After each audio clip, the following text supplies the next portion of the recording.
Hi everybody, this is Alchemist 2 and I'm back again with another book review. I just recently finished Cassie Comes Through. It's actually the 6th book in the Star Darling series, and Cassie, of course, is a Cancer. And oddly enough, I worked with a young lady who looks exactly like Cassie. I kid you not, and she's even named Cassie, and I'm wondering if she's a Cancer. To be honest, I don't know if she is or not, because I can't just look at somebody and instinctively know what their sign is. Sometimes I do, sometimes I don't, but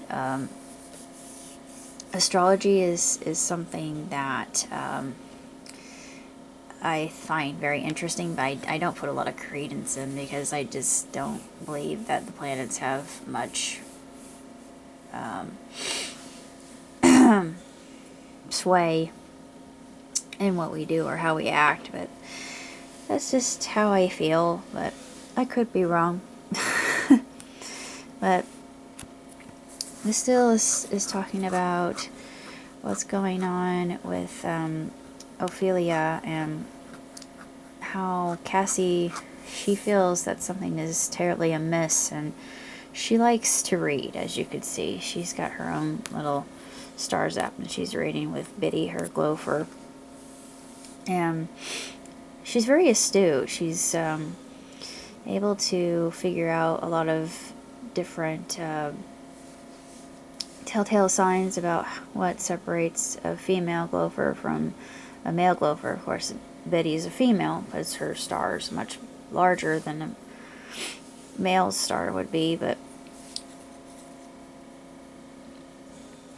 she just has a tendency to be very apt for detail, and you know, I can relate. And being a lover of books myself, I really like Cassie, and she's a very kind, generous, and loving, helpful person, or I should say darling. And throughout the whole book in and of itself, there is a mission that she recruits Scarlet and Libby to go on. I don't know if it was Libby or not. No, it was Scarlet and Vega, not Libby. Which, strangely enough, they're not anywhere to be found, and she's just completely stumped by this. She thinks, maybe their star zaps aren't working. I don't know what's going on. This is so strange. And it's just something that leaves her completely perplexed, and that's not like her. Usually she can get to the bottom of a mystery in no time flat. I'm thinking, yep, Cassie's just like my mother. She is a detective extraordinaire.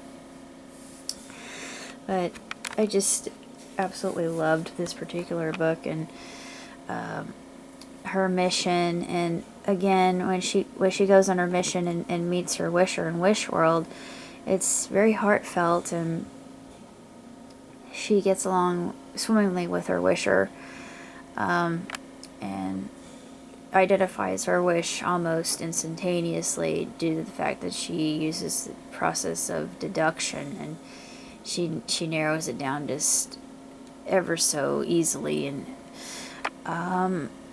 then she has to say goodbye, and it's very sad. I always thought, even in the first book, when we learned about Sage and what happens with Sage, it's still very sad at the end of that mission, what occurs with that. And if you're familiar with it, it's sort of like if you've seen Men in Black. It's a little bit different than that, but they use those flash pens, and they just flash the flash pen, and then they can tell you whatever they'll give you a story that immediately the power of suggestion takes over your mind, and whatever they say becomes what you remember. Everything else is just kind of in the background. It's like it never even happened. And with Star Darlings, they have a version of that. I call it the flash hug.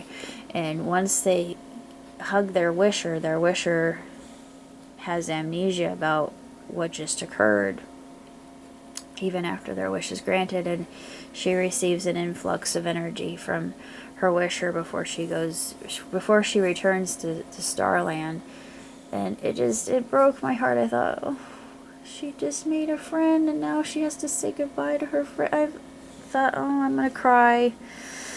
Yeah, and I actually did, and it was really sweet and heartwarming, and also just heartbreaking, just so tragic, and I thought, why is this so sad? But that was one thing that I always find to be very,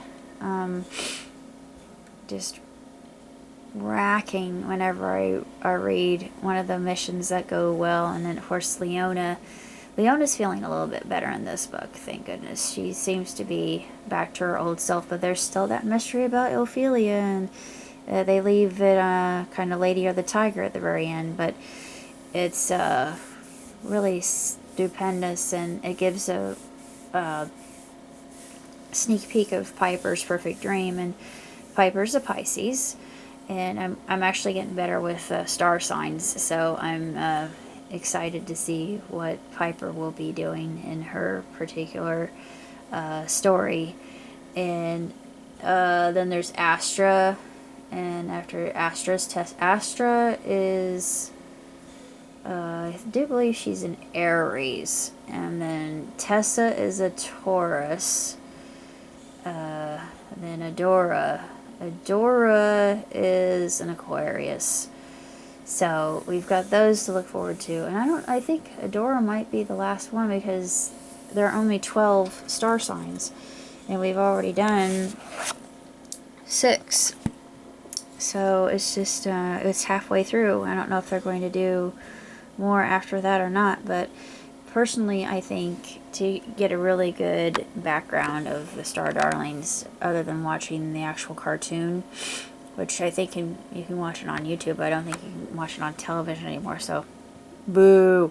But YouTube, yay! I'm so happy. I love the Star Darlings. I like all of them. I can't really say I have a favorite, even though I came out as Sage in personality test that I took. I thought, yeah, I'm a lot like Sage, but the thing is, I'm kind of a combination. I'm like Sage, but I also have qualities of Vega and Cassie, and I also have a little bit of Leona in me because I love to sing, and I love puzzles like Vega, and I'm a hard worker, and I don't really overachieve, so I can't say I'm too terribly much like her, but I love brain teasers. I'm not very serious, so again, Cassie. Let's see, I don't know if I have any of Clover in me. Clover, we're probably going to have a book about her. She's a Capricorn. Clover is the drummer. Let's see, Scarlet, yeah, I guess since I am a Scorpio, I'm Scorpio on the cusp of Sag, so I'm a mysterious, but I get along with everybody. I've got friends that I shouldn't be getting along with at all due to what astrology says, but I don't really believe it. I can get along with anybody. Just because I like to help people, and I enjoy cheering people on and giving them good feedback and motivating them, and I'm basically a cheerleader. And one thing I really love to do is bring levity into a situation, even if it's really tense, and I don't know why, but I'm really good at this, and I tend to turn something that seems to be dark and foreboding into something that's completely light and hopeful and promising, and I think, how in the heck do I do that? I don't know. I really have no answer. I guess I look through the world through rose-colored glasses like Cassie does. And I absolutely love these characters, and I've become very enamored of them, and I look forward to more of the adventures to come. So until next time, live long, prosper. Ciao tutti!